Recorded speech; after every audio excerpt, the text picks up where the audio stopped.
public comments on agenda items?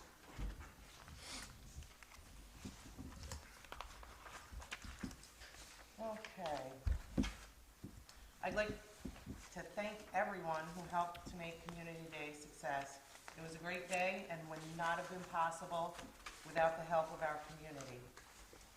I want to give a special thank you to the Community Day Committee, Andrea Casey, Jessica Dickinson, Jake Gosnell, Mary Lou and Pete DeForest, and John Welch.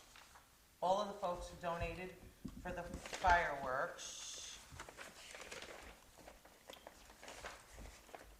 Out of the list. Golden, Bulldog Concrete, Alan Sermon, Crosswinds Equestrian Center, Trinity Equine, Silver, Appalachian Marine, Fox Air Corp, Morris Associates Engineering and Surveying, Lawrence and Mary Podgy, Precision Auto Body, Stephen Frazier, Thomas Jacobellis.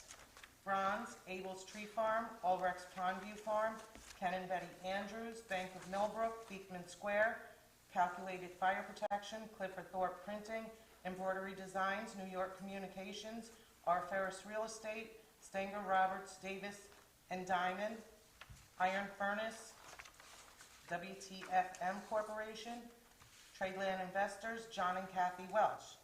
Honored, Robert Andrea Casey, Central Hudson, Ed and Emily Hart, Patty and Scoot Tompkins, Paul and Elizabeth Panko, Ray and Eleanor Vale, Terry's European Motors, Town of Unionville Democratic Committee, Town of Unionville Republican Committee. Appreciated and needed, Ken Andrews, Ray Vale, Mary Lou DeForest, and Kathy Welch. I'd like to thank all of them for the beautiful fireworks display that they helped us to get. I'd like to thank our vendors, all of our volunteers, and all of our employees, especially those who helped to rededicate the trail system. Jake Gosnell, Tyler Pearson, Mike Pizzulo, and the entire EMS crew, Mary Pearson, Jessica Dickinson, Tom St. Ange, Shane Fulton, and Dan Mahoney. Thank you all. You were awesome. I've been working with Jessica from the New York State Comptroller's Office to set the town on track with finances and procedures. The retirement system was one of the most difficult to understand, but with the help of Jessica, I have a much better understanding of what is expected by the retirement system. We are going to begin corrective action and get things back on track. I'm glad for this audit. It is in place to protect the taxpayer and has been a worthwhile experience so far. I received a package from the gas company that we currently use, the propane company we currently use. They wanted us to sign an agreement in July that would go from November 17, 2017 to September of 2018. The prepaid plan is at $1.50 a gallon, and I guess previously we've always used this company, but I requested, Mary and I went and we requested quotes from several other companies in the area, and we went on the state website and state contract. The state contract is 99 cents a gallon. It's the most competitive option for the town, I think. And at the next meeting, I would like to make a resolution to use the state contract for 2017-2018 fuel costs. If anyone would like to see the quotes that I got, I have a whole packet right here, and you're more than welcome to see them. I have an announcement. Household hazardous waste disposal and electronics recycling event is Saturday, June 24th at Dutchess County Resource Recovery Agency, 96 Sand Dock Road in the town of Poughkeepsie. The event will run from 8 a.m. to 1:30 p.m. and is available for Dutchess County residents only. Pre-registration is required with a $10 registration fee. Folks interested can call 845-486-3604 for more information. Andrea also put it on our website and posted it out on the bulletin board. We've had quite a few rainstorms, heavy rain in the past couple weeks, and I noticed we really need gutters on the town hall. The rain runs off the roof, runs into the air conditioners. It's actually causing a lot of erosion around all the cement and everything. I took pictures of it, if anyone would like to see that. And I'm just concerned about what may happen with, like, the air conditioners and the electric. Yeah, I'd like to elaborate on that. If you look at this door right here, all the splashing of that rain coming off the roof has got it pretty severely rusted. It either needs to be replaced, Jake, or fixed soon. And even the back door is getting its share of rust on it from all that runoff from the roof. You know, uncontrolled rain like that can really do some damage, so. I did speak to Jake about it. He did say we could possibly get gutters from Home Depot cheap, and the guys could put them up. Our guys? Our guys, the maintenance department. That'd be great. And I think that's all I have for now. John? Okay, thanks for your nice comments about Community Day. I just want to reiterate how successful it was. All that were there, I think we really got a lot out of it. We received a letter from Marcus Molinaro, our county executive, that there's federal grant money for any local bridge replacement up to 80% reimbursement. I'll talk with our highway superintendent. I know nothing was in the budget. I don't know if he's got any bridges in mind that need repair or replacement, but there could be a lot of money available from the federal government under this program. John, could we Yeah. see if that might apply to this bridge here in the park? I will check into I think it. I forwarded that to Jake, and Jake was already working on that. Okay. Secondly, I would like, Jessica, I know was not able to be here tonight, but I want to thank her for having such a good session last Saturday with the camp group, all the young people that are working there. She gave a very good training session. I was part of it for fire prevention and fire drill and emergency preparation, and I'd like to thank her for having such a effective and aggressive program, so that they really know what to do if there's an emergency. Thanks, John. Okay? Karina? So I would like to also personally extend my thanks to everyone that worked on Community Day. It is such a amazing effort to come and see. And I will tell you, the Fountains of Millbrook people, they just felt like they scored this year because they were like behind a caution line. So that was probably a constable thing. But they were like, how did we get to be so special? I'm like, you're just very special. So they were like feeling on top of the world because literally they were like right in front of town hall on top of the world. So also would like to share that I was able, actually through my other job, to have a training on conflict resolution. And so while you can't all attend that conference, I will be getting an email with a synopsis of the entire presentation that I will share with you to read through. I thought it was like 3 hours. It was very beneficial. So I thought that was a good thing and great to share. And on Tuesday, I'll be doing another online thing with the comptroller, because again, the comptroller's office is so super. These are free. They are great webinars from my own home or my own phone, wherever I am. So it's a great resource. Dave? Well, I went into a meeting today with Dutchess County, and it turned out that they moved it to Monday. So, Ouch. yeah, but, you know, I was speaking today with Dave Bennis. He has our contract for power in the town right now. That contract has expired. It is not being renewed until we sign a renewal, unlike another company I know. What he did give me, but he gave it to me today, so I'm not going to ask anybody to make any decisions on it, was right now we can buy the power at 7.2 cents for 12 months. 17 months would be 7.0. 2 years would be 7.12. That's this week. 2 weeks down the line, when we have our next meeting, those rates will change. He'll give me the rates at the time. He said he will try and be here by 7:30, and maybe he can explain more at that time. Have you looked at any other rates from any other companies? No, I haven't. It's- I haven't at this Because time. at that large amount, it would need to go through a Yes. procurement policy. Right. Bids. We do need to do that.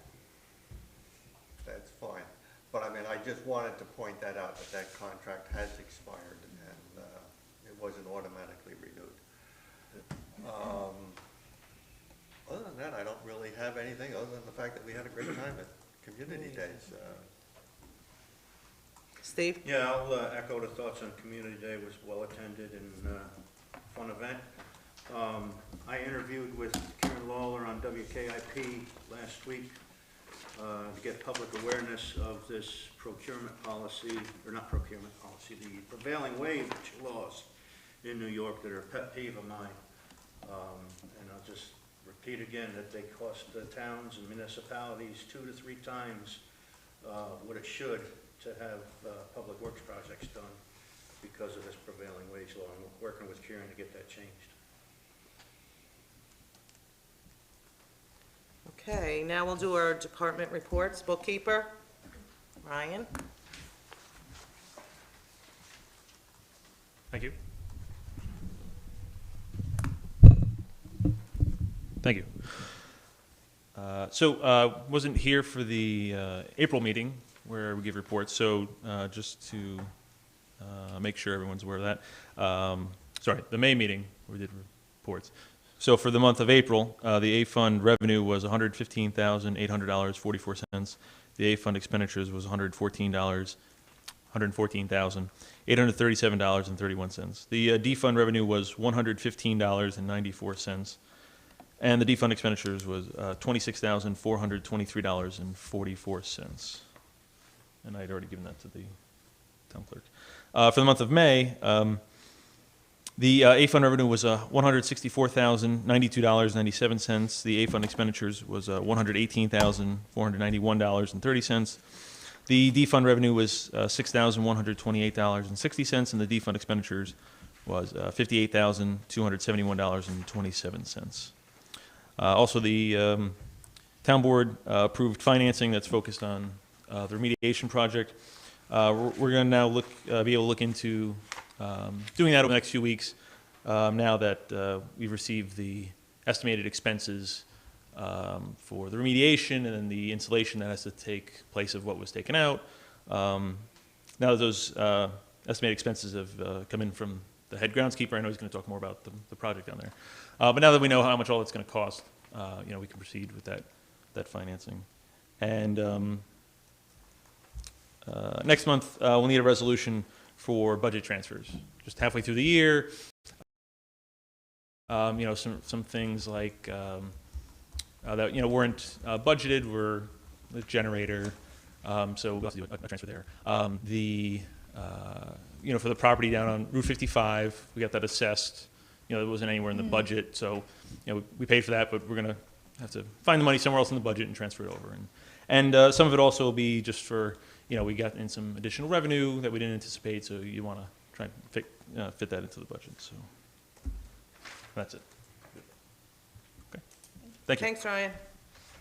Dog control? Yes. Month of May, there were 2 lost dogs and 4 found dogs. There were 3 dog complaints, one of which ended up in court. Code enforcement officer? Period of May 2017, submitted June 7th, 2017. The installation of the emergency generator has been completed and waiting on the grounds crew to finish grading. A workshop meeting was held last week to discuss establishing a new policy for ESCO tracking. I'll be receiving initial checks as instructed until further notice. All parties are immediately notified when checks are received by this office. The new policy for interior searches for municipal searches is going smoothly. Again, please stress to the community, if in fact they're contemplating selling their home, please come into the building department to review their files to discuss any discrepancies they may have on their parcel. Inspections performed 67, violation notices issued 4, building permits issued 18, old permit COs issued 11, municipal searches 5, complaints received 3, violations abated 4, resident meetings 21, certificate occupancy and compliance 31, complaints acted upon are 3, appearance ticket issued are 0, fire call out 0, and plan review hours are 12. Constables? We didn't get a report yet from George. Okay. Planning? Okay, planning board for the month of May, we received an escrow deposit, their second, from Tana and Scott Kinnery in the amount of $2,000. We also received an escrow deposit, second one, from Clove Valley Baker property of $4,000.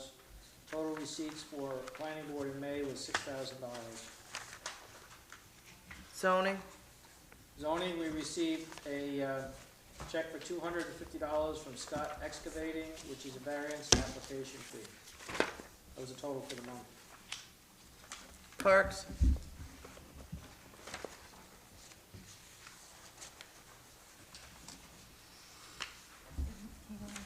So our abatement project down at the park is finally finished. And I have to thank Larry from Quest a lot. He came through for us in a really big way and helped us out a ton with the project. And ACA, who's the actual company that did the removal, did a great job.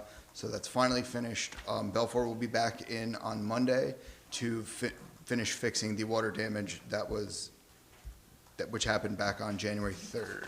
So it's been 6 months, but it's finally wrapping up, which is Well, nice. thanks for staying on it and working so hard to get it done by summer camp season, Yeah, prior to summer camp season. it will finish the That's Friday even before plus. summer camp starts, which is great. On that, camp starting soon, we've been gearing up for that. Between the rain and everything else, it's been hard to stay on top of mowing and the paint that needs to be done on the exterior and all that stuff, but it's getting done. My guys are absolutely killing it. It's been great. The highway was nice enough to loan us the chipper. After that big storm we had roll through a couple weeks ago, we had a whole lot of down limbs and everything. They were nice enough to loan us that. And then I did a bunch of research into the no pesticide thing that's on, which is a resolution later on. So yeah, we can talk about that later. But yeah, everything looks good. And and Community Day, again, everybody, especially Tom St. Ange, really helped out in a big way. I wasn't able to be there, and I really appreciate everybody's help on it. So One question. yes, sir. Has George Cole been involved with the finalizing the remediation project? I mean, has he looked things over? And He has not. He told me in the beginning, because I asked him if we needed to pull permits, that's a New York State thing, and that Quest deals with that. Yeah, Because Quest is the one that deals Those. with all of the air Okay. monitoring and whatnot. And we literally yesterday received a book about this big from Quest with every detail, Yeah, I saw that. everything. Right. I will reach out to George again and see if he needs anything, well, just see if he would just check it out. 'Cause, Sure. I mean, he's such an expert. and then we can go from there. But so I Yeah. will check with George All right, again. thanks. Yep, But thanks again for being so effective on that whole project. of course. I know there's a lot of work, Yeah, it was something. effort on your part. Okay, cool. recreation, So I'm Jessica, and I was totally happy to be as enthusiastic as her, but I'm not sure I can totally pull that. So she sends her apologies for not being here tonight. She has an event with her child that she needs to be at, which is far more important. So from Jessica, thank you for everyone for a wonderful community day. Special thanks to our staff, the Historical Society, Tom Farmer, and the scholarship team, all the vendors, youth entrepreneurs, Arlington Jazz, Ryan Dutcher, our wonderful DJ, families that came out to support our new trail dedication, among many more. We also have to rent the sumo ring for a rematch next year. Wink to Patty, who was our sumo wrestler. I won. And she won. We've been very busy with a few weeknights and a full Saturday of staff training and team building. We have a great solid team this season and looking forward to a safe and fun summer. Camps are filling up fast. Session 2 of traditional camp is full. See website for camp and TGTT options when school is out. Register for all programs online at unionvalerec.com. unionvalerec.com. Camp begins on June 26th. That is the first Monday following school. Third annual homeschool day on this past, I guess yesterday, was a success. Participants did nature hikes on the trails, group names, art, disc golf, swam in the pool, and had an ice cream social to end a great year. Senior citizens had a fantastic trip to see Mamma Mia in Westchester on Friday, and they were escorted down in a party bus, and the driver was exceptional. The pool is now open each weekend and will open 7 days a week beginning on June 26th. Hours on weekends are now 11 a.m. to 6 p.m. So that's an hour, the pool is opening an hour early and closing an hour earlier than it has in the past few years. The last day of school is a half a day on June 21st, next Wednesday. We'll open the pool and concession stand for everyone for a special last day pool party between 1 p.m. and 3 p.m. Daily passes must be purchased at concession stand, $3 for kids and seniors, $5 for residents, and $7 for non-residents. Recycling?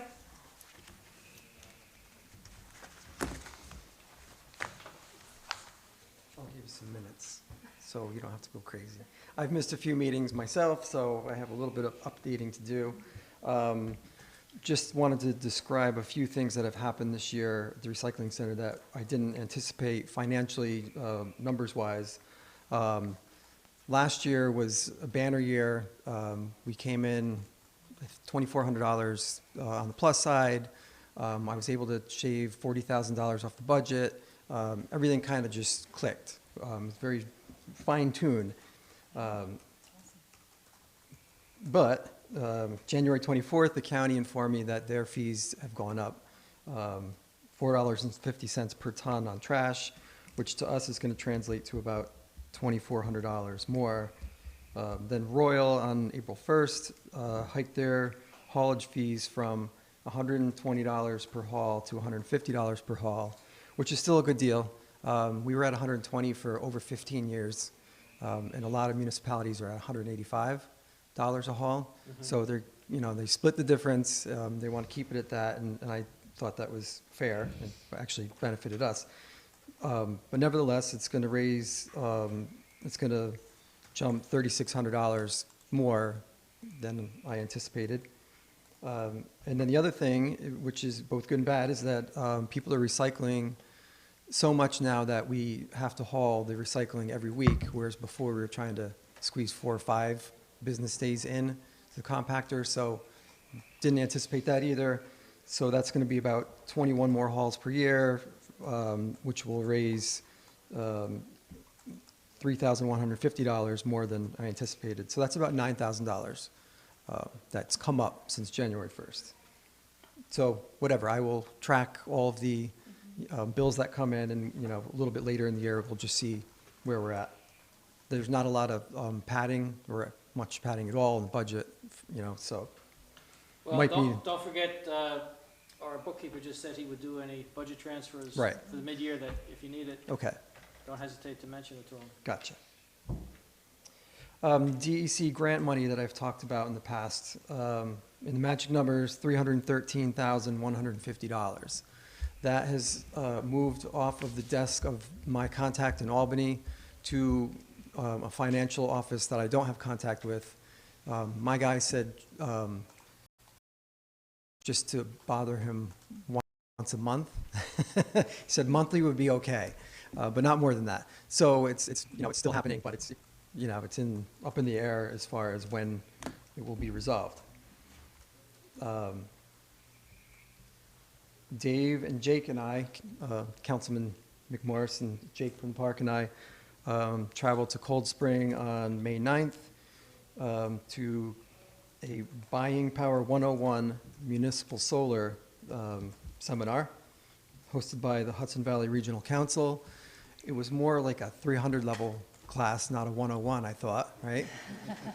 But it was good. We made some connections. And the thing that I took out of it was that the rules about remote net metering, which is the rules that allow you to have solar panels over here, but take it off of a meter over there, has changed in March to will be to our benefit. So the rules have gotten better for us. So right now, all of the information that I've compiled is in Buffalo with a company that's going to give back some concrete numbers, guesstimates about just what we can save off of our electric bill if we do an array at the recycling center and all the buildings in the park and the town hall. Now, that doesn't mean that you guys will approve having, solar panels on all the buildings or whatever, but they're just going to throw some numbers back at us. I told her it was the largest town park in New York State, and she said, forget the buildings. How about, 20 acres that we can do a real array, and I said, you know, no, we're not gonna go there right now. But yeah, she was interested in 500 acres. So I will keep you posted on that as I learn more stuff. Yes, I was going to mention the Household Hazardous Waste Day, and the Shredding Day. The Town Hall Shredding Day is June 21st. It's a Wednesday, and when you know the time, you'll put it on the website, and we'll post it at the recycling center. Residents can bring their documents to be shredded for free to Town Hall. And if you've noticed, the shed that's been up there for 10 years that we sell permits out of, or we used to sell permits out of, we moved it to the south end of the facility there for the Time Warp Park Scholarship Fund to utilize. I was literally using it one weekend a year, and Tom Farmer has been bugging me to use that space for a long time. And so finally, he and the guys volunteered to come in and move it. We got a paint job. Tom Farmer's going to replace all the fascia and trim boards that need to be replaced. So good luck to him. That's it. If I could just add to what you were talking about on the solar, I received an email today from Tom Kakak. Yeah. Yeah, from Red Hook, and he sent down a thing on all our properties as well. Okay. So we can compare Right. notes on that, but I just received that today. I'll forward that over to you. Dave and I are trying to work on this together. Sometimes it's hard to get together, but Dave's been working on the buildings part of things, and I've been doing the landfill part, but we need to bring it together because the companies who are Right. involved want to do both. So there's no reason to have, separate people involved, so we're getting it together. Making it a committee. Yes, good idea. Thank you. Media?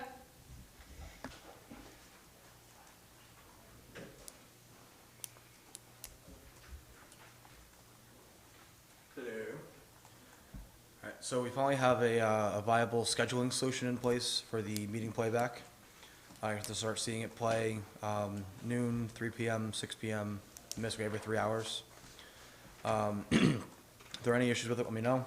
But so far, it's been going pretty well, except for the machine forced rebooting over the weekend. But that I think we've gotten sorted, and I should be able to have that up and running. The new microphones will be in before next meeting. I just have to solder the cables in that wall with the connections and put them up. And then the phone system, that's about it. Okay, See you guys we'll talk about the phone system. Just a bit. Okay. Okay. Well, Question, you say that the meetings will be playing, that's on Cablevision? Correct. Okay. Anything else? that's it. Thanks. Perfect. Highway? Yes, he had apologized for not being here. He has some family issues to contend with tonight. Report for May and June, he cleaned the office and break room, made a steel hand roller for blacktop patching, got truck 3 back from the repair shop, built a chip box for truck 3, cleaned, lubricated, and removed the sander, then installed a dump body and chip box on truck 3. Removed the tow hitch from the old chip truck installed on truck 3. Picked up the roller from Summit Bobcat. Dutchess Dodge replaced the oil pan on 3 different recalls on truck 10, the 2011 Dodge 4500. Started patching potholes and repairing curbs where needed. Cleaned ditches on West Clove Mountain and Deer Pond roads. Met with the town engineer on Deer Pond to discuss other options of road repair. Removed a large and dangerous tree on West Clove Mountain Road. Responded to trees down in the roadways that came down in the past storm.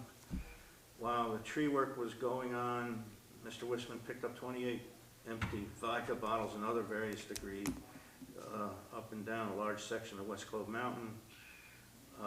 Started mowing roadside brush and grass, burned the brush pile, cleaned up, and did some organizing around the yard.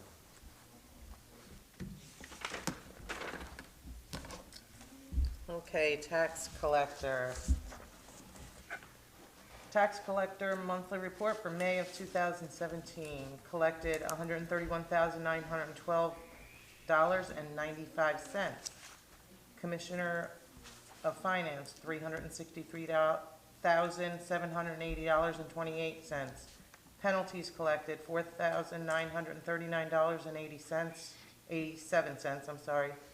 Penalties to supervisor, $4,939.87.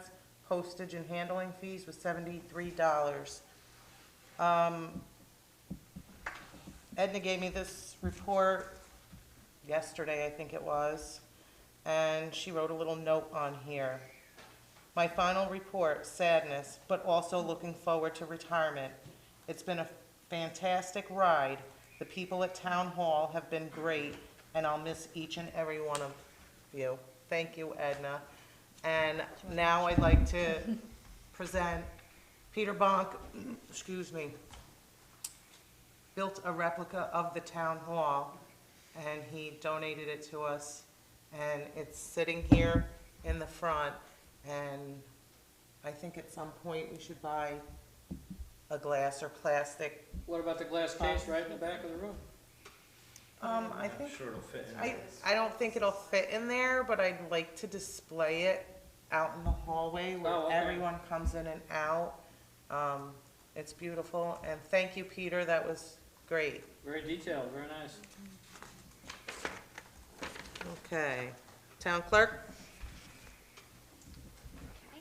For conservation license, we collected $172. Certified copies, $230.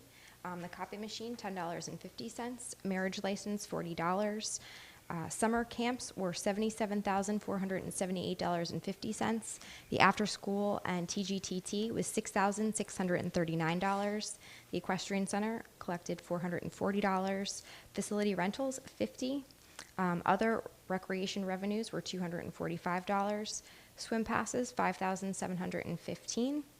The recycling center and compactor fees were $7,330. The refuse bin was $927.40. And all dog fees were $407. So after all fees were paid, check to the supervisor for $99,469.73. So I also want to thank everyone for Community Day. I know we've said that a million times, but it was really great to work with everybody, Parks and Recs, vendors, volunteers. It really came together and was a really nice day. And as Tom mentioned, we're going to have our shredding day on the 21st of June. The company has told me they don't know the exact time yet, but they'll call, so that's why Tom mentioned we'll update that on the website. But for those of you that can't make it that day, you're welcome to drop your stuff off, Monday, Tuesday, whatever works, and we can store it if you trust us to make sure that it gets in the shredding truck. We can definitely accommodate that. Thank you. Okay, and now we'll go with discussions. At the 2 meetings ago, Ryan brought up about the phone systems, not only in the town hall, but the parks and the highway department. They're really not good. We get disconnected more than once a day.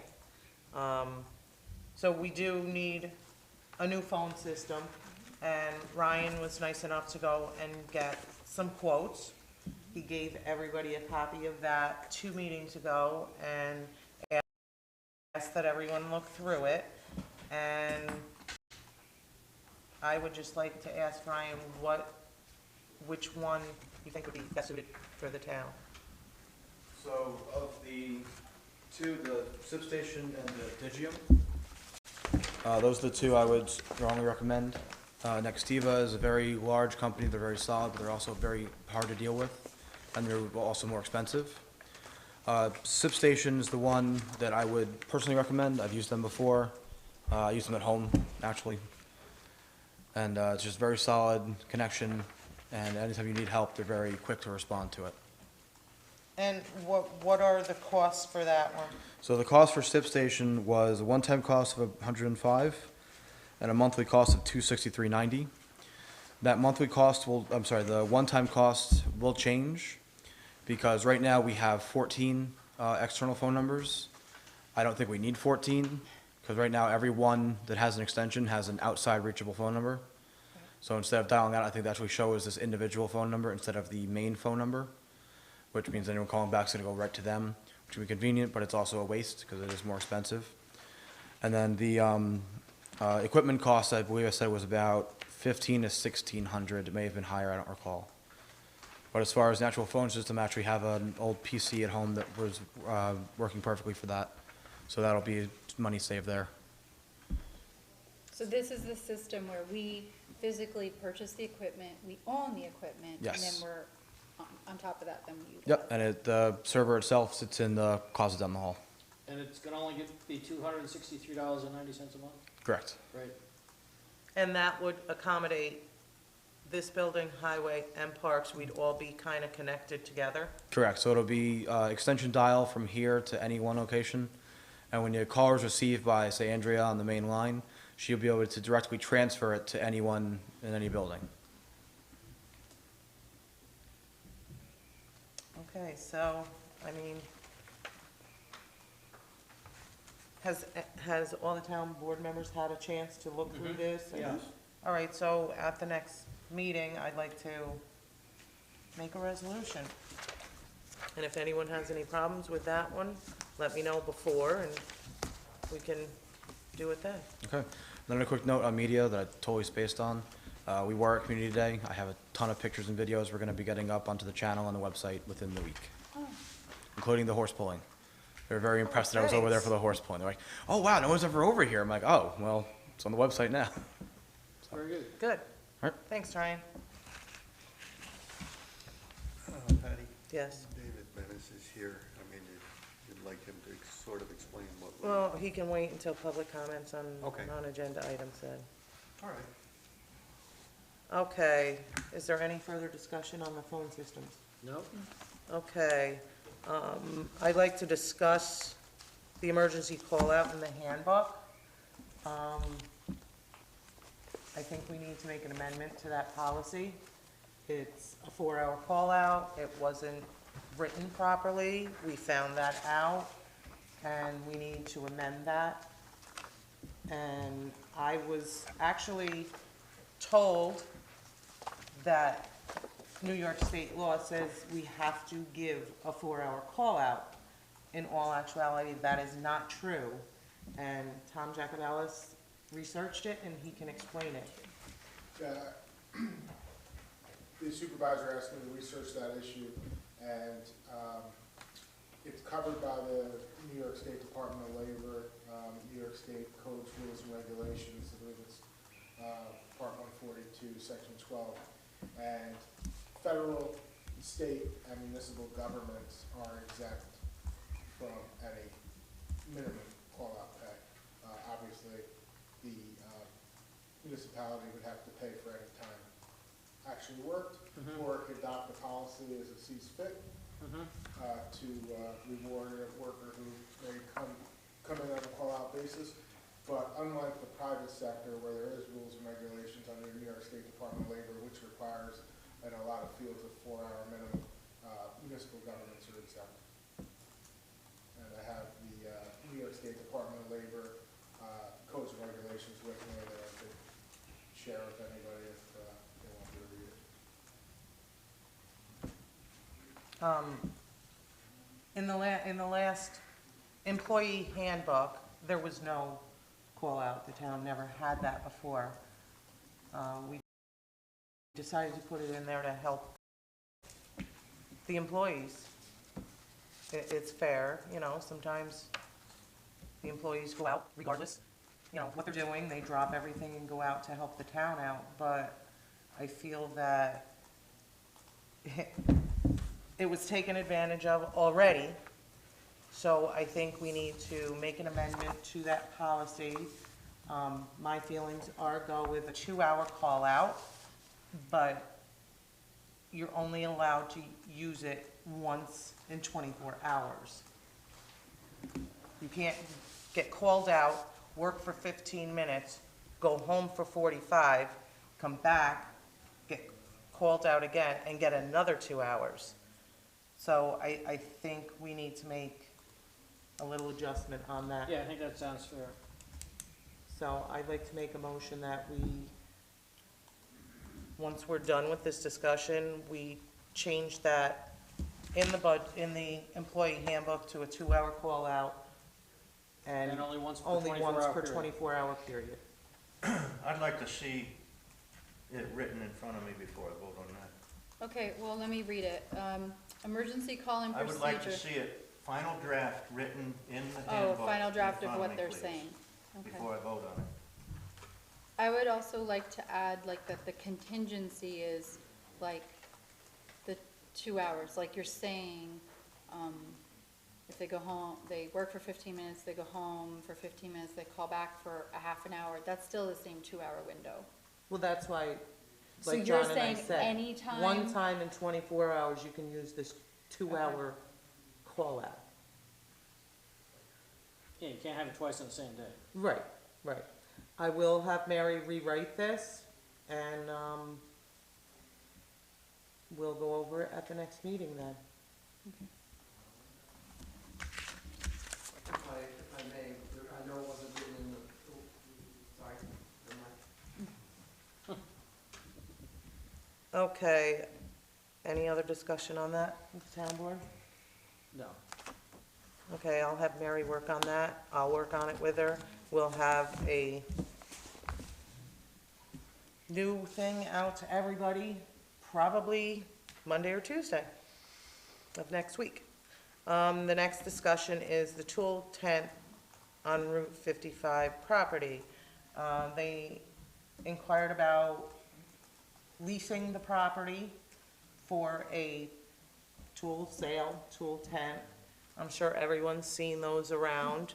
I know Mr. Mondello, who was on the previous town board, he came and discussed it with me. He said that the previous town board was willing to let them lease it for like $100 I don't recall us a ever week. agreeing to any lease on that. Okay. I don't, Elfrida, did you ever hear that?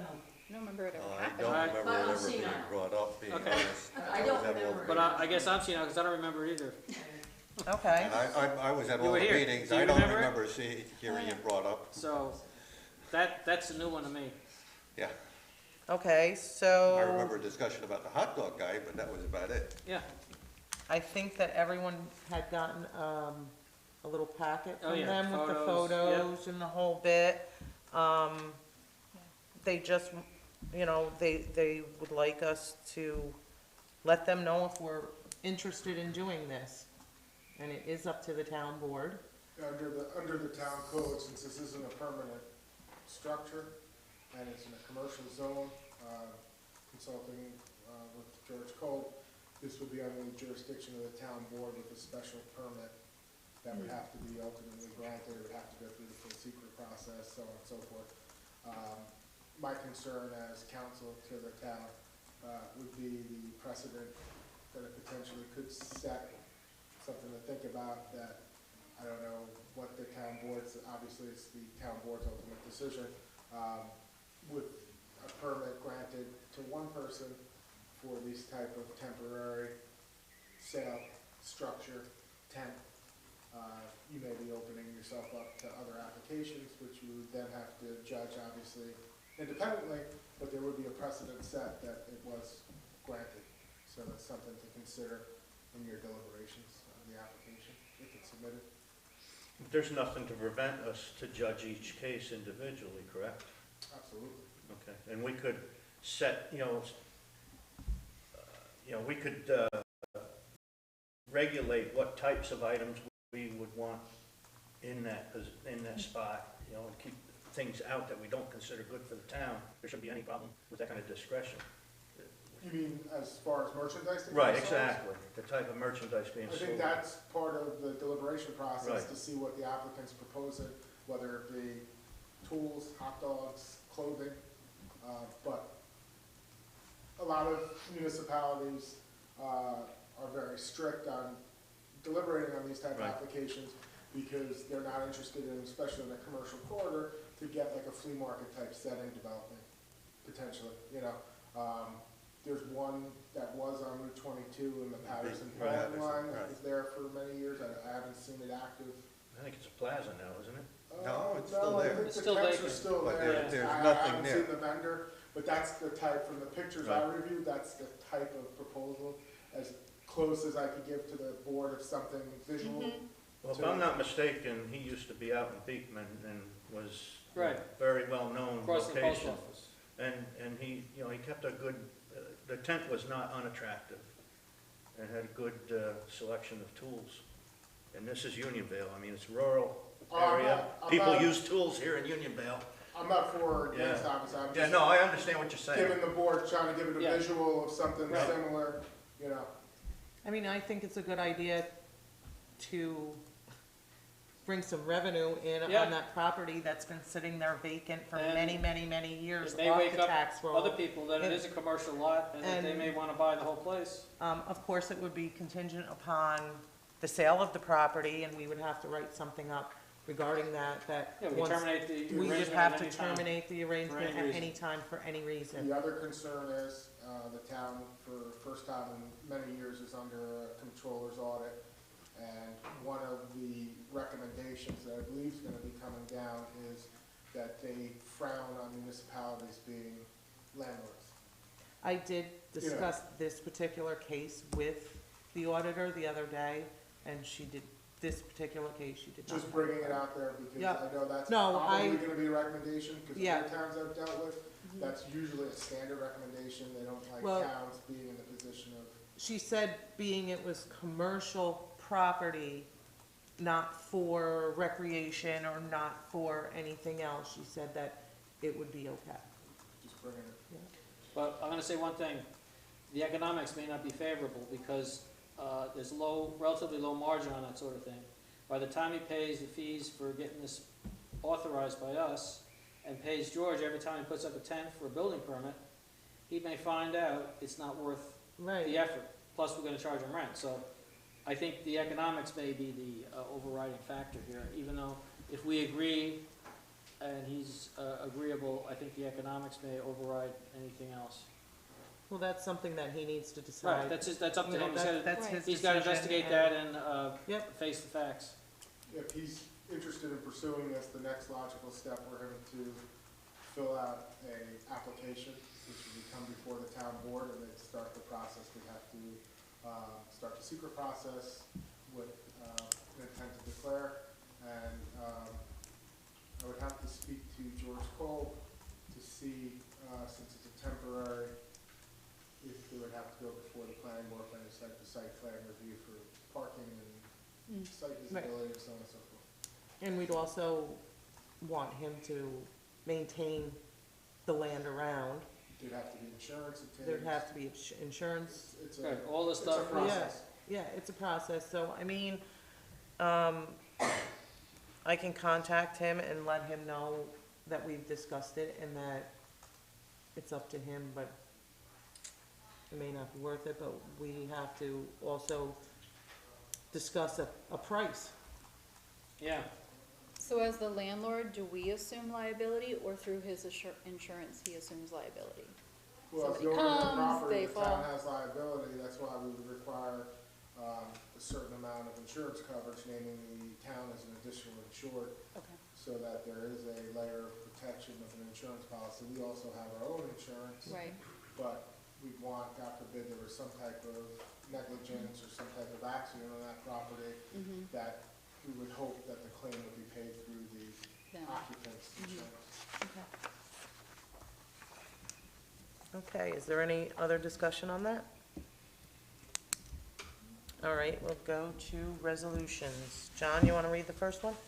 sure, resolution number 17-53, authorized payments. Be it further resolved, that the town board of the town of Unionville hereby authorizes the payment of all general fund claims and highway fund vouchers as set forth in the abstract number 2, 3, 4, and 5 of 2017 for February, March, April, and May of 2017, which is available in the town clerk's office, and authorize the town supervisor to make all payments.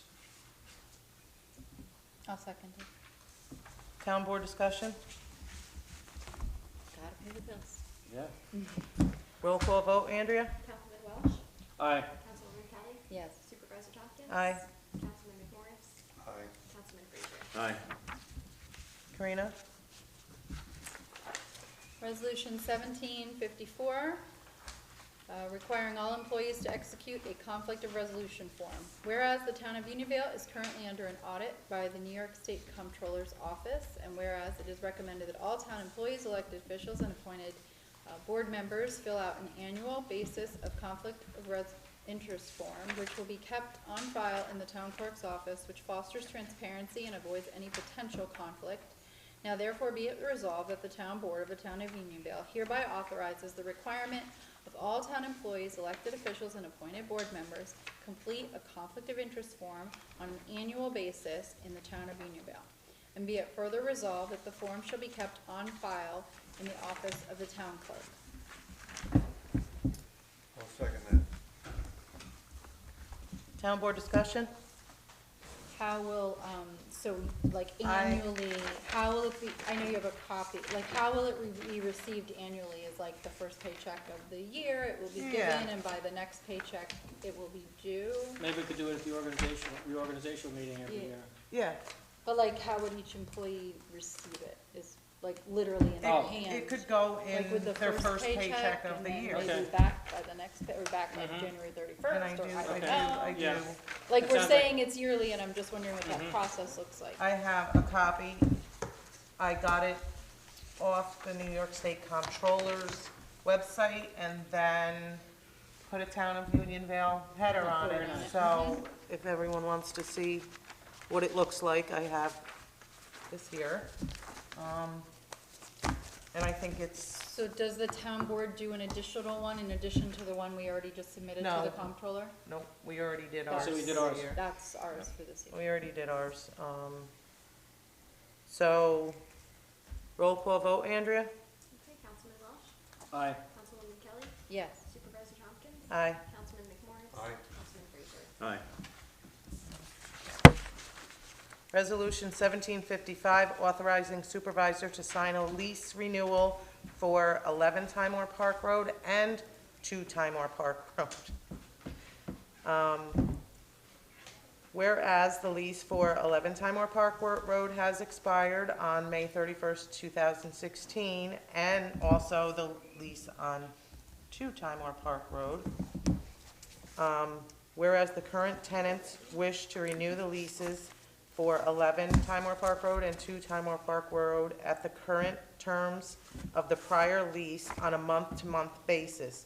Now therefore be it resolved that the Town Board of the Town of Unionville hereby authorizes the town supervisor to execute the lease addendum for 11 Timor Park Road and 2 Timor Park Road renewal, which shall extend the terms on a month-to-month basis. Be it further resolved that a copy of a fully executed lease addendum for 11 Timor Park Road and 2 Timor Park Road shall be kept on file in the office of the town clerk. I'll second. Town board discussion? I'd like to remove 2 Timor Park unless we go into executive session for a few minutes from this resolution Why? because of past history.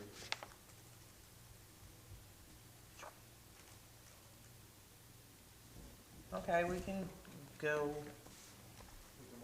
make a motion to go into I'll executive make that session. motion. Second, all in favor? Aye. Aye.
Come out of executive I'll session. second. No decisions were made, no money was spent. And I want to apologize for calling that neglected to remember something here, so it wasn't necessary to do that. Okay, roll call vote, Andrea? Councilman Welch? Aye. Councilwoman Kelly? Yes. Supervisor Hopkins? Aye. Councilman McMorris? Aye. Councilman Fraser? Aye. Dave? Okay, resolution 17-56, approving workday schedule. Whereas the town of Unionville has received the hours for the standard work days for elected, appointed, and town employees of the town of Unionville. Now therefore be it resolved that the town board of the town of Unionville hereby adopts and approves the standard work day for its elected, appointed, and town employees as attached hereof and made part hereof, and be it further resolved that a copy of the standard work day hours shall be kept on file in the office of the town clerk. I'll second it. So, speaking to Jessica from New York State, we have to do this for the retirement. We have to determine standard work days for every employee, every elected official, every appointed person. So, by title, not by person. So what we did is we printed out every title here. I will make sure everyone gets a copy of it.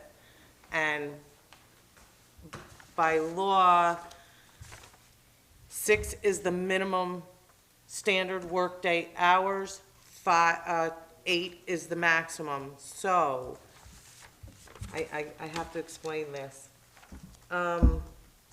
It doesn't matter if you work that 6 or that 8. Of course, highway guys, MEOs, their normal workday is an 8-hour day, so we're gonna set them at 8 hours.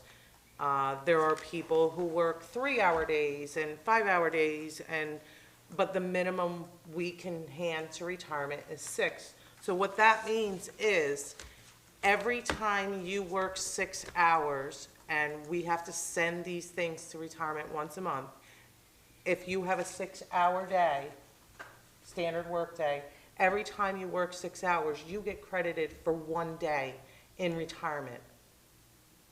And that's how retirement works. And we needed to do this. So anyone who works less than 8 hours a day, most part-timers got the 6 hours. It's a technicality that we have to do. Yeah, we gotta comply with the state, right? I Yes. mean, they're running the retirement program, so Yes. it's their game. So that's why I did this. The resolution says that there's an attachment. Yes, here, We didn't get a copy. Andrea, we'll make copies. All right, can I suggest we put this at the next meeting so that we can see the attachment before we vote on it? Well, Did they say when we had to do it? no, but But we may be what, getting auditors from the state on this. yes, we're Retirement. gonna be getting. I'm not No, I sure mean how you retirement folks office. Yeah, can we vote are. on something we're that you going haven't to. seen. That's We fine. may anyway. But there's many more issues. This is the first step to fixing all the fine. problems. I'm not saying it doesn't need to be fixed, but, you know, if there's an attachment to a resolution, we should have that attachment before we vote on the resolution. That Okay, should be standard practice. we will table the resolution. I will get you a copy of this Thank you. tonight.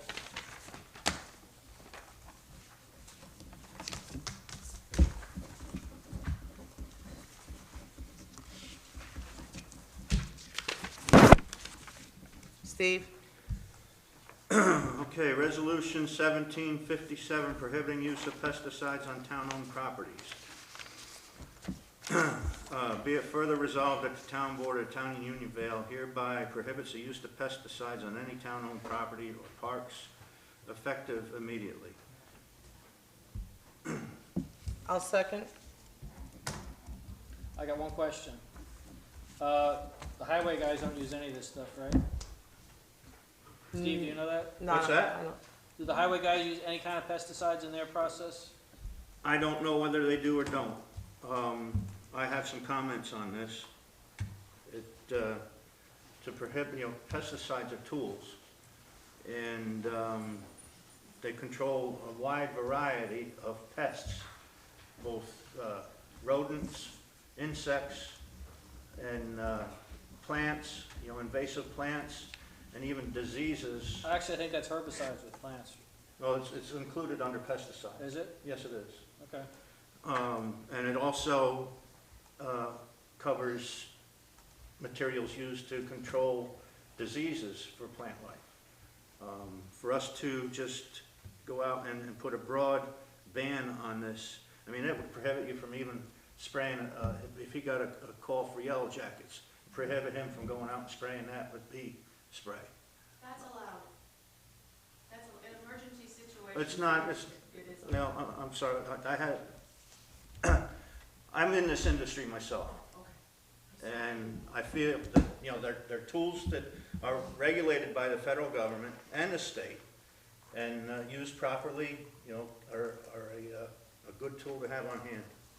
I don't think that this is something that we should ban, put an outright ban on. I trust our buildings and grounds supervisor here to use his discretion, as well as the recycling center, to determine what their needs are. Are you done? Yes. Okay. I agree with Steve regarding all town properties.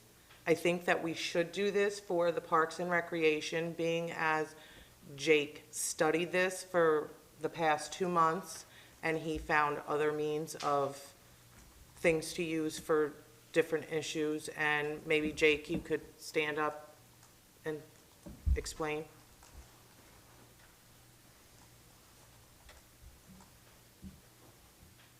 Yeah, I mean, when this was brought to our attention, I did go through a lot of different material. I was, I like the idea of it. We are the Parks and Rec Department, we have a lot of children who are in the parks all year long.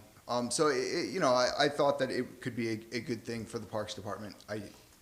So as far as my department, I looked into it a lot. The things that we have to control, through the research I've done, I believe we can make that happen for our department. I can't really speak for the other departments. I don't know about highway. Tom works with me down at the park, and he runs the recycling center. So a lot of the things that I would use, he would probably use as well. So, for us, it's a matter of getting rid of like one chemical. And you found a that's about it. replacement for And I that did find a chemical already? replacement, which works. I wanted to make sure that was something that, if we were going to go forward with it, actually worked. And because for me, the biggest thing is weeds and stuff like that. So we found that. So for me, in the parks itself, yeah, this isn't a big thing for me. I can make this work. I looked into a couple of different things. So that being said, I don't know about the other departments, but for the Parks Department, I can definitely work with this. So I'd like to make a friendly amendment to say on the Parks and Recreation grounds. Well, the only question I have is you're gonna have parents that go down there and spray their kids with mosquito spray and what have you, their pesticides. How do you turn around to the parents and say you can't use that on your child? Well, I don't think the motion does this. Well, the motion is a blanket motion, and it says pesticides, period, on town property. I can't speak to that. I just know that I looked at it as what we, as the Parks use. Department use. I didn't look at it as, I figure we can't really control what people are going to apply to their children and stuff. We can't really tell them what they can and can't do. So, so But as far as I our can't speak rec- to that. Spray something to keep the gnats away from my head. Yeah, I can't speak to that. But as far as, my department, I think we can make it work. So, after researching it for a while. So if we make an amendment to this stating that it's for Parks and Recreation Department use on our property, On our town on our park. town Town park. park, yeah. Property. I could, I could work within those Yeah. confines. Because that's really, I think, the essence of what we were going for. We Yeah. weren't trying Right. to make this cover every possible scenario in the world. Right, that was the essence we were going for, so, But I would hope that while we can make that amendment today, I would hope that like all it took for Jake is a little bit of time, a little bit of research and testing something he felt comfortable with, that while it may changes just change, lots of people think it's bad, but it's just different. And so I would hope, and I'm certainly sure that if Tom is using these products here, he would in turn say, we'll add the recycling center, and hopefully the highway would just require their own educational piece, and whether that comes from Jake and through Tom, because they'll already be used to using it. I would hope it would be more of a town initiative, because obviously the more we can cut down, we have a lot of land in town, the more we can cut down, the greater benefit for our entire town. okay, so I made a motion to amend it to say Parks and Recreation I'll second. Maintenance. Town You'll park property? second it. I'll second that. I'm sorry, what does the amendment say? It's Maintenance? for Parks and Recreation property maintenance. Okay. Is that how I would word it, Tom? Yeah, that, I think gives the effect that the town board is looking for, limited to Maintenance The on maintenance. our only grounds on the parks grounds by the maintenance. by the maintenance department. Yeah. Okay, is there any more town board discussion? We need a second on the amendment? I second it. He did, they did.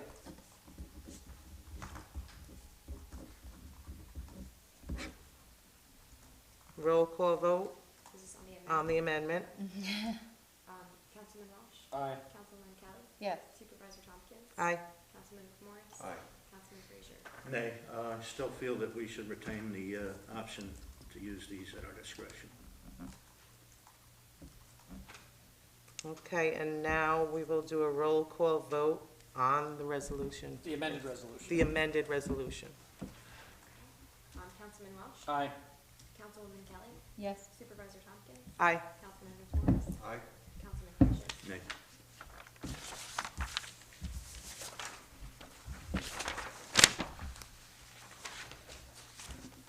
Okay, and that concludes our resolutions for the night.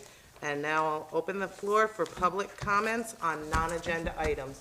So now anyone who wants to speak can. Sorry for stopping anyone, but.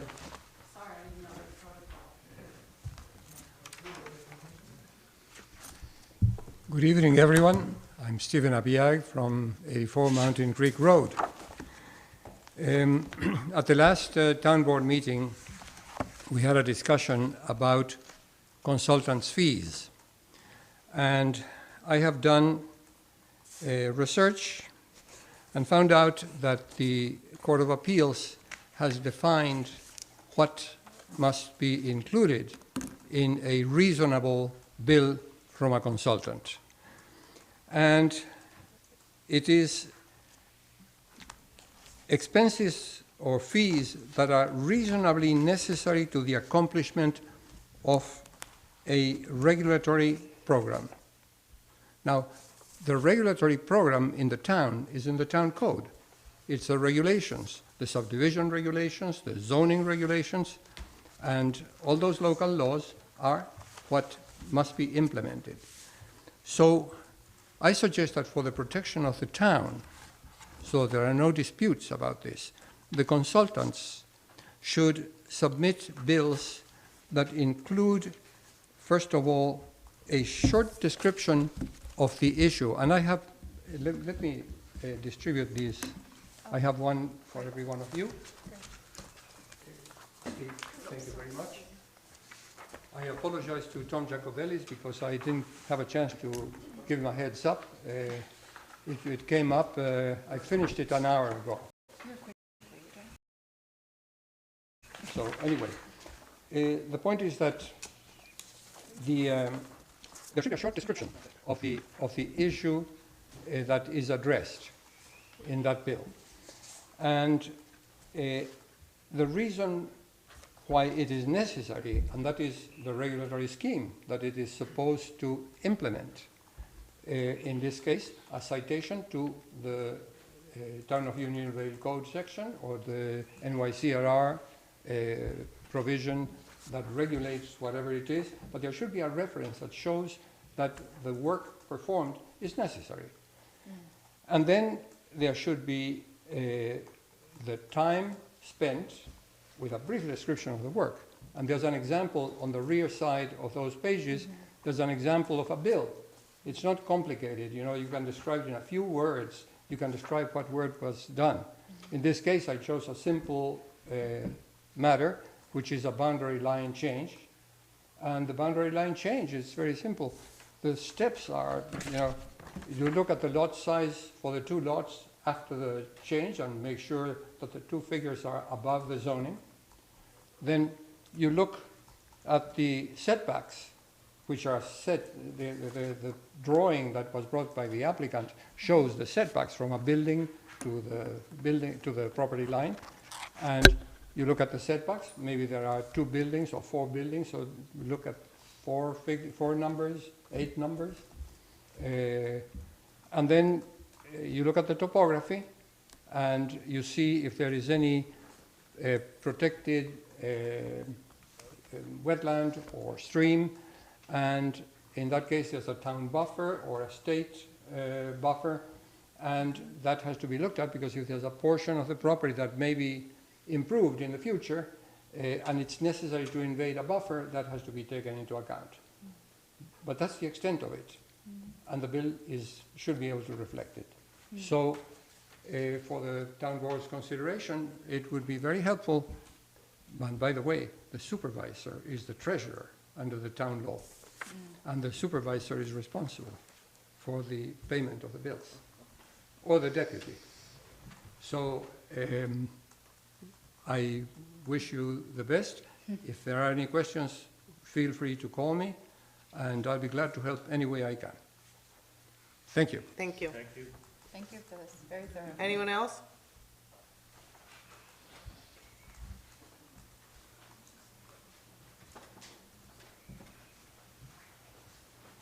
My name is Rob Cohen, and I'm a local beekeeper and farmer. And I wanted to thank the board for their thoughtful consideration and helping to make and amend this motion so that it could help us. I'd like to also offer that since you're one of the first towns in our area with the foresight to take such an action, that I'd love to work with you to document your experience, positive or negative.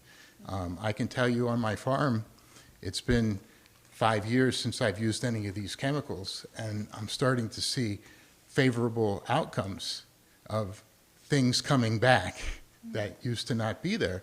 Many of the things that some people see as pests are actually beneficial insects that have been harmed by these chemicals. And now and you're welcome to come and visit, I've got 1,200 linear feet of potatoes with no potato bugs.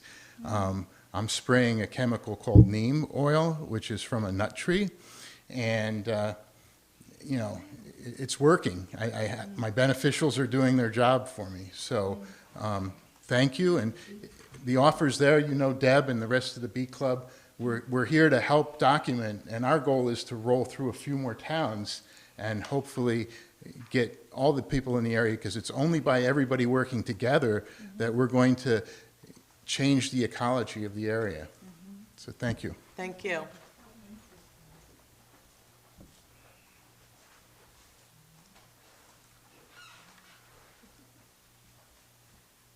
Good evening, everybody. I'd also like to thank you for thinking a little bit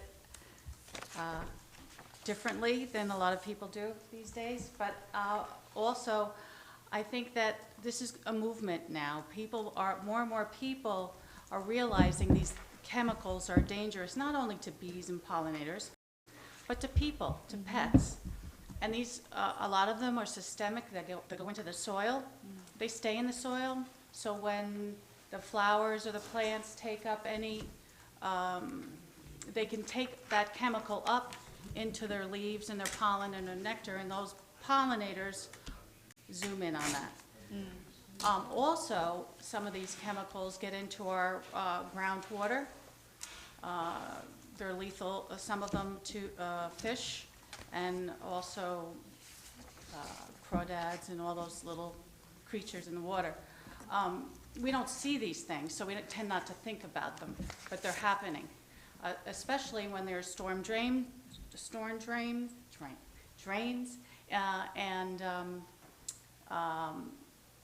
so the other thing I'd like to say is that we're here, the Bee Club, to help you make maybe a better choice when you have a pest or a invasive plant or something like that. I just want to mention one thing about invasive plants.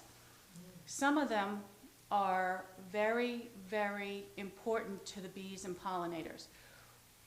When you see the habitat of wild weeds and things, especially towards the end of the season, in the fall, there's plants like Canadian thistle, which grows everywhere. If you don't mow anywhere on the hills, there's the little tiny blue thistle.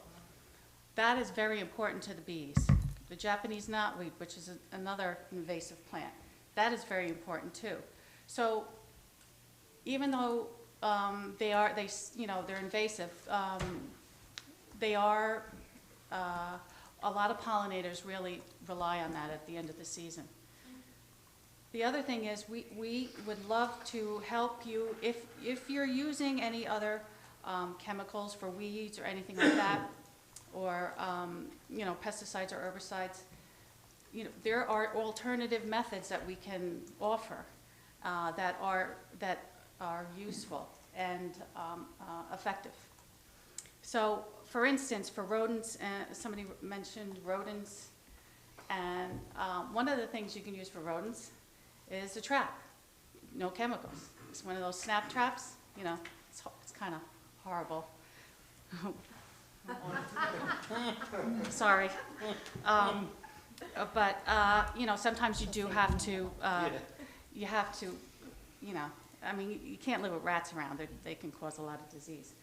But anyway, there are safe methods for doing all the other things with plants and that won't hurt the pollinators or the people or the children or the pets.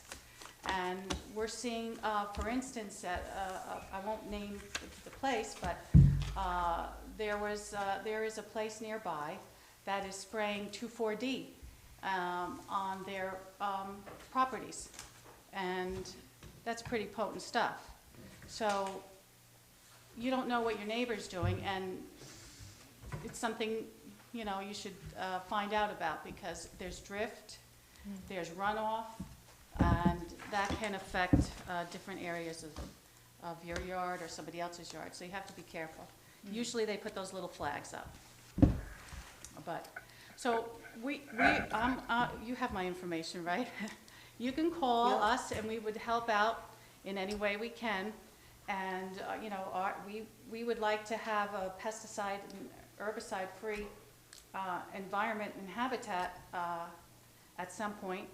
And we're going to continue to talk to people about it and see if we can get together and try something and see if it works, and then maybe you change some minds. So Andrea has all your information. Okay, good. If anyone wants any more, feel free to call the town hall. Andrea will steer you in the right direction. Yeah, and if there's something you're missing, just let me know. Okay. Okay.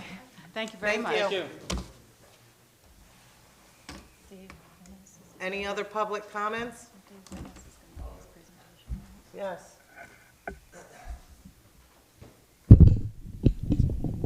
So nobody can hear. Goes up there. All right. I'm Kevin Derland, Chairman of the Planning Board. First of all, thank you guys for meeting with us before the last meeting for the workshop to try to come up with some resolutions to some of the problems we're having with the Planning Board. I sent everybody an email earlier this week. I didn't hear back from anybody, so I was just wondering if we could maybe work on furthering the discussion with some of those issues. I don't know. Did you guys all have a chance to take a look at it? I thought it sounded very, very viable, your proposal. Yeah. Yeah, I read it as well, and it sounds like it's a plan that'll work. Yeah, I mean, there's three things, you know, we obviously presented you with that draft escrow fee schedule before, I guess that was a couple weeks ago. Yeah, we need the fee schedule first, I think, for anything, right? I mean, I think all three in concert with each other will help eliminate 90% of our problems. I happen to agree with Stephen. The more information on the bills, the better, because I know you guys are hearing about it, I'm hearing about it. But one of the big problems is I still have yet to see really any bills. So that's part of I will contact what I proposed Liz and in our. Larry and have them put everything they do on the bills. Yeah, I mean, as much as possible. I as mean, much as- because everybody right. seems to be It right should be now simple. questioning, you know, what's going on. They So should know that, they work with other towns. the applicants have a right, yeah, I mean, the applicants certainly have a right to know where a lot of their money's going, yeah. And it's not a cheap. Let me give this to Kevin. Oh, yeah. I didn't see that. Yeah, that's all right. I snuck In the back is a bill, a sample Example. bill Yeah. showing the information that is essential. It's not Yeah. long, it's easy to put together, and it explains why the bill is what it is. Yeah, I mean, and that makes sense. So, Otherwise, These are extra. We all got one. and we could certainly tackle that part of the problem, which is maybe the fourth problem. But the real problem, or one of the problems is that, like, I've never even seen a bill. The applicants right now are being forced to FOIL their bills to find out where their escrow stands. So that's a problem. You know, when the applicants have to FOIL their bills, you know, we really got to address this immediately. So, you know, I just want to see if we can keep working towards Andrea a solution and here. Elizabeth are aware at this point that any bill that comes in that says escrow on it, Yeah, they forward it right away. yeah. I mean, that works. I mean, that's already started as we speak. Okay, great. And as far as you said, the escrow fee schedule, I mean, I think we gave that to you guys 2 weeks ago, so Was that meeting? I don't know if you guys have had comments on that or looked at it. I mean, the consultants seem to think it's pretty fair. And if you guys are kind of on board with that, I'd love to get that going ASAP. And then I also addressed the land use secretary really could use more hours. I mean, it is bad. We're super busy and she does not have time, you know, with the 5 hours that she's got between planning and She zoning. hasn't requested any more time. She has not requested more time, I And think, she's because taking time off it's now. not easy to request time. But I think that if she can just get the hours without having to request hours, I mean, taking time out of the 5 hours every week to request more hours, we all know that she needs hours. I mean, the planning board is swamped. And it's not hard to request them. Zoning is swamped. email. Zoning is swamped and planning is swamped. I think that she needs some more set hours. I think the applicants would appreciate it because they need somebody to call, you know, more than once a week for 5 hours. So if we give her 5 hours on a Tuesday and 5 hours on a Thursday, or however we decide to work it, I just think that would be very beneficial. And 10 hours total is less than the 18 hours that she used to have. But we got to do something. We really have to do something.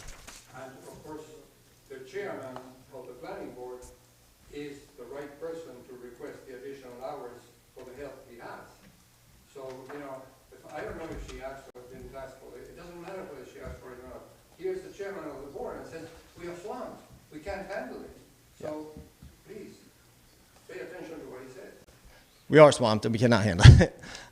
So I just think, I mean, we're going to be busy, I think, for a while to come. I know, like, when you guys cut back the hours, we really were slow, but it seems like everything's starting to really pick up. I know zoning's picking up too. So, you know, before she gets really behind and it starts really snowballing, I just think it would be beneficial for not only the planning board and zoning board, but also for the applicants and the consultants, because we're trying to rework and bring it back to actually what I recommended, what we used to do, which we're put her back in the center and she can maintain communication with all the parties involved. So you're So- effectively asking now for another 5 hours a week. I mean, if you guys would do that, I would love if you would do that because right now we need the hours. She needs the hours. We can do it at the next town board meeting, maybe. I would You know, like to, if this needs to go to resolution, I'd like to have a resolution prepared for the next meeting reflecting the chairman's suggestions on how to fix this problem. And then maybe we, in the meantime, we could work on that, that fee schedule as well. So Kevin, And then we put, and then in that email that I sent you guys was the procedure, at least the past procedure. I mean, was it perfect? Probably not, but did it seem to work? Yeah. You know, my only suggestion was we could just email even more. You know, if it doesn't have to be sent in hard copy, let's not send it hard copy. Let's just email everything that we can, just to keep the ball rolling here. Tom, did you get a copy of that proposal from Kevin? I think Mike from my office, I believe, has it. Okay. You know, If- double check with I can Mike forward it before- to you. You probably have the fee. I don't know. Yeah. I don't think I CC'd you on the letter I sent to the think board. Mike, you've been working with Mike, I'll double Yeah, check with him okay. in the morning. All right. Very good. do you mind if I just give a synopsis of like everything we've had from the workshop and now? Sure. So that we know what we're kind of looking at on the agenda Sure. for. So the way I see it, the secretary availability, hours, definitely an issue. Then as far as with our consultants, setting those escrow fees and then the billing specifics of what comes out of that escrow and how we see those bills. Yep. And then the escrow procedure, when something's received, how that goes Yep. through. And then as far as it goes to the applicants, the notification to applicants. So what I heard from the applicants was a couple different things. They were no longer getting copies of the bills, which they're entitled to get, and they had to foil them. Correct. And then they weren't being kept up on where they were at with their escrow. Correct. So both of those things kind of needed to. Yeah, I mean, a lot of go that hand in falls hand, 'cause they under- don't Always, there's a little lag time with the bills, so they Yes. don't always, they're not always in real time. A lot of it falls under the procedure that the recent email that I sent you with the document Right. attached. Most of all that can be handled within the way that procedure would work. And then part of that procedure is going to be giving the secretary more hours to implement that I procedure. don't understand, the procedure was in place. Why did it ever get stopped? I believe that, I mean, you have to ask the secretary, I can't speak for her, but I believe she was told that somebody else in the front of the house would take care of that escrow part of the equation. No. That's what I was told, and I mean, to be honest, also, I mean, she does not have the A procedure time. was in place. 3 for hours saying devoted to planning alone is not enough time. She can't even do the minutes. A procedure was in place.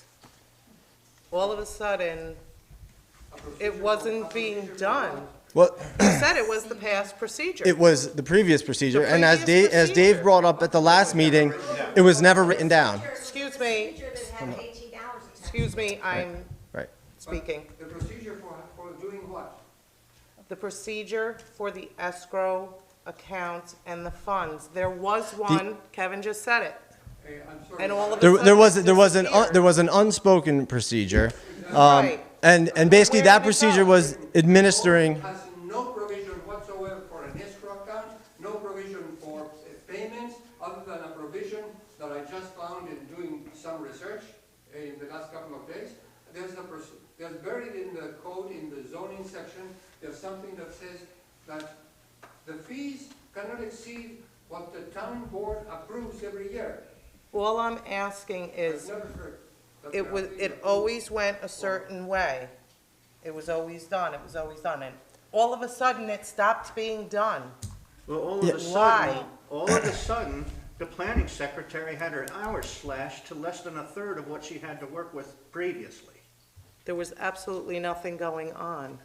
Well, now there is, wait, hold on. Now there is something going on. We are absolutely inundated with work, and now it's become a problem. So that's And why all she this never needs to reared its do head is before we ask, got and to this she point. receives. It's not that easy, Patty. It would just be easier if we implement set hours and we increase those hours. The past procedure that we talked about, as Dave brought up at the last meeting, was not in writing. So I presented it to you guys on Tuesday in writing. That's the procedure I think will work best right now. Not to say that we are not going to change a few things maybe later, but that's the best procedure that we can produce for you guys right now. And I think that's the procedure that we should follow, if we may.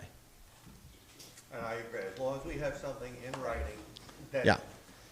Look, Joan moves out of town and you have somebody else come in, she's not gonna know what. to They're do. gonna need 40 hours. I'll be honest. If Joan wasn't here, she really knows what she's doing, and she's working as efficiently as she can. I'm And saying that if anybody leaves, you have to have something in writing so that Right. they're Placement knows what their job is. You're absolutely right. And there should be a job description on everybody's town. Absolutely right. Right now, we don't have that. We have a start here, thanks Yep. to you. Right. And, you know, I'm more than happy to read it over and let's see where we can go from there. Yeah, please do. I mean, this is not the be-all, end-all. I'm looking for Right. comments from everybody, so. And- And, you know, I mean, unfortunately, I got it on Tuesday. I didn't get to see it until today. Okay, that's fine. Like I said, I'm just here to keep the conversation going, because this is something that needs to happen relatively quickly, if we I can. agree. All right. And the reality is, getting to this point of however long the planning board has existed without an actual written procedure is, I guess, great. Kudos to the planning board, but it's kind of sad that, you know, like, many town boards have come through without, and so without a plan to succeed, Yeah. at some point, it does fall apart and fail, for whatever reason. I would agree. So rather than concentrating on why it failed, it's like, wow, due diligence, we have to put something in place. That's crazy that Right. no procedure's been put in place. Like Right. Dave said, things change, new people come into positions or whatever. I mean, maybe our town will be booming one day and we'll have 2 part-time, who knows?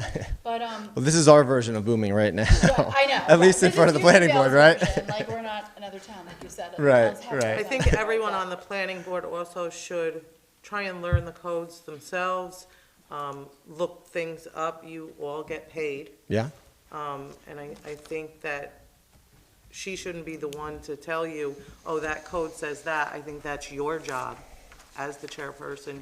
You should look up the code. She shouldn't have to do all that for you, too. I'm not sure exactly what you're talking about. I don't know if there's- Also, if the there's- consultant shouldn't have to automatically get involved. I think everyone on the planning board should try and learn.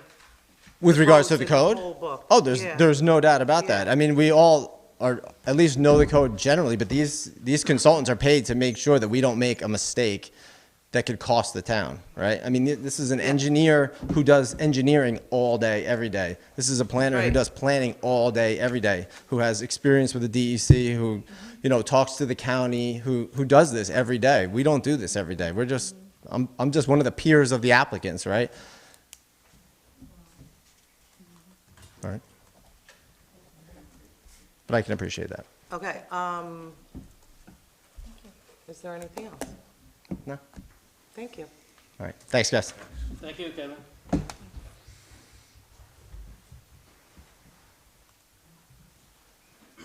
I'll keep it short. David Bennis with Blue Rock Energy. I just wanted to give you guys an update. We are out of contract now. I did not auto renew it because obviously you guys are a municipality and you have to vote on it. So right now I am putting together new pricing points for the energy for the town, including the pool, because I know we're getting into peak season and the usage is gonna pick up for the pool. The great thing is pricing is favorable right now. The term would be longer than 3 months, but it's anywhere from, Let me stop you here.